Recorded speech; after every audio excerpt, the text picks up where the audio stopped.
नमस्कार, बहुत स्वागत है आपका। सुबह के 8 बज रहे हैं और शुरुआत बड़ी खबर के साथ करने जा रहे हैं। पश्चिम बंगाल में वोटिंग के दौरान हिंसा हुई है। चौथे चरण की वोटिंग इस वक्त जारी है। चौथे चरण में आपको बता दें 5 जिले 44 सीटें शामिल है, लेकिन उससे पहले जादवपुर में सीपीएम पोलिंग बूथ एजेंट की पिटाई हुई है और आरोप टीएमसी के कार्यकर्ताओं पर लगा है। उधर कूच बिहार में टीएमसी और बीजेपी कार्यकर्ताओं में झड़प हुई है। पोलिंग बूथ नंबर 265 में मारपीट हुई है और ये तस्वीरें भी आप देख रहे हैं। चुनाव में खूनी हिंसा किस कदर हावी है। सीपीएम के जो बूथ एजेंट हैं उनको देखिए कैसे टीएमसी के कार्यकर्ताओं ने मारा है। आरोप टीएमसी के कार्यकर्ताओं पर लगा है।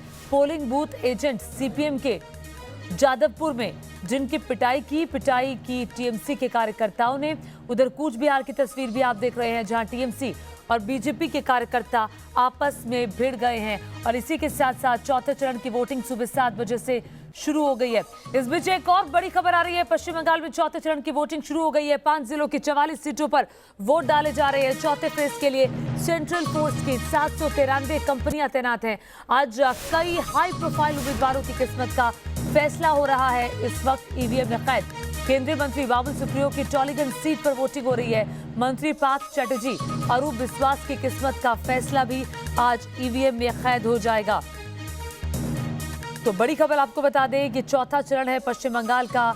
5 जिले 44 सीटें, कई हाई प्रोफाइल सीटें और ये जो चरण है बहुत ज्यादा महत्वपूर्ण इस लिहाज से कि पिछली बार यानी 2016 में 44 में से 39 सीटें टीएमसी ने हासिल की थी।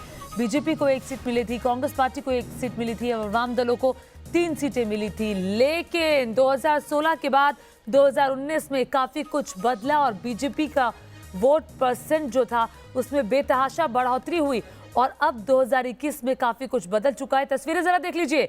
केंद्रीय मंत्री और टॉलीगंज से बीजेपी उम्मीदवार बाबुल सुप्रियो वोट डालने के लिए निकले हैं। तस्वीरें आप देख रहे हैं बाबुल सुप्रियो की। बढ़ चढ़कर चुनावी प्रक्रिया में हिस्सा लिया, प्रचार किया और ये इस वक्त आप तस्वीर देख रहे हैं। बाबुल सुप्रियो जो है वो वोट डालने के लिए जा रहे हैं और चूंकि मुकाबला काफी कड़ा है।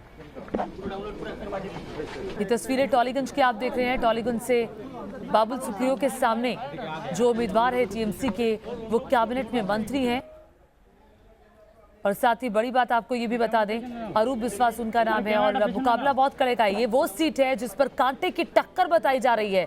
कांटे के मुकाबले में 2 अहम उम्मीदवार टीएमसी वर्सेस बीजेपी और बाबुल सुप्रियो का आप देख रहे हैं बूथ पर पहुंच चुके हैं वोट डालने के लिए।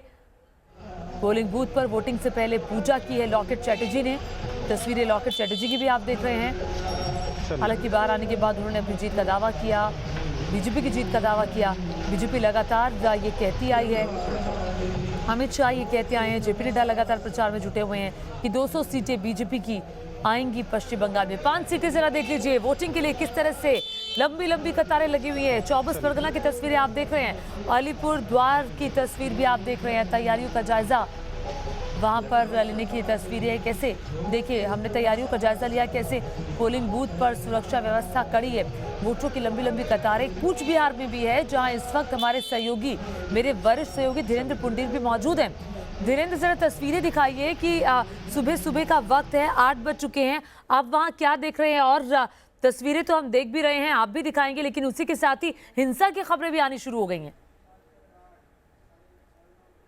बहुत सेंसिटिव इलाका है, यहाँ सुरक्षा के पूरे इंतजाम भी किए गए हैं इसके ताकि इसको रोका जा सके। अगर आपको यहाँ अंदर आपको लगेगा तो अगर आपको यहाँ अंदर आपको लगेगा कि जैसे ये भीड़ अभी कम हो, लेकिन इसको मैनेज किया जा रहा है कि किस तरह से यहाँ कोई हिंसा की भीड़ ना हो, किसी तरह का कोई तनाव ना हो। उसके लिए सुरक्षा बल पूरी कोशिश करते हैं कि लाइन हो। मैं आपको इस लाइन को दिखाना चाहता हूँ कि आखिर लाइन कितनी लंबी है और लोगों में उत्साह किस तरह का है, किस तरह से महिलाओं की तादाद इस इस बार सरकार का भविष्य तय करेगी, किस तरह से। मैं सिर्फ ये दिखाना चाहता हूँ आपको, ज्योति ये देखिए, ये लाइन है, यहाँ से मतलब बाहर है, अंदर वोटिंग बूथ पर उन लोगों को जाने दिया जाता है जिनको सेलेक्ट संख्या में करके। इस पूरी लाइन को आप गौर कीजिए, ये दिखता हुआ आपको बताएगा कि किस तरह से बंगाल का फैसला इस बार महिला वोटर कर रही हैं, वो पूरी ताकत के साथ। सुबह से, अभी सुबह है, 8 बजे का समय, वो 1 घंटा हुआ है, लेकिन ये लाइनें आपको बता रही हैं कि बंगाल में कितना हाई वोल्टेज चुनाव है, किस तरह से हर आदमी, हर महिला, बच्चे, जो भी जिनके पास वोट की कैपेसिटी, वो पहुंच रहे हैं, वोट देने जा रहे हैं। पहली बार वोट देने आए हो क्या? नहीं, अच्छा, दूसरी बार है। दूसरी बार दे रहे हैं। तो क्या मुद्दा है आपके दिमाग में, बताइए। आप सुबह ही आ गए वोट डालने, लाइन में लगे हैं। मैं ये नहीं पूछूंगा किसको दे रहे हैं, लेकिन मैं ये जानना चाहता हूँ कि किसके लिए वोट दे रहे हैं? रोजगार के लिए, शिक्षा के लिए, सुरक्षा के लिए, किस चीज के लिए? सुरक्षा के लिए। सुरक्षा के लिए। देखिए, मैं सिर्फ ये दिखाना चाहता हूँ ज्योति कि ये महिलाओं की तादाद, पुरुषों की तादाद देखिए कितनी छोटी वहाँ लाइन लगेगी, लेकिन महिलाएं इस बार बंगाल का भविष्य लिख रही हैं। वो ये तय कर रही हैं कि कौन सी पार्टी की सरकार यहाँ आएगी, कौन सी पार्टी, उसके एजेंडे क्या होंगे, उन सबको महिला वोटर्स तय कर रहे हैं।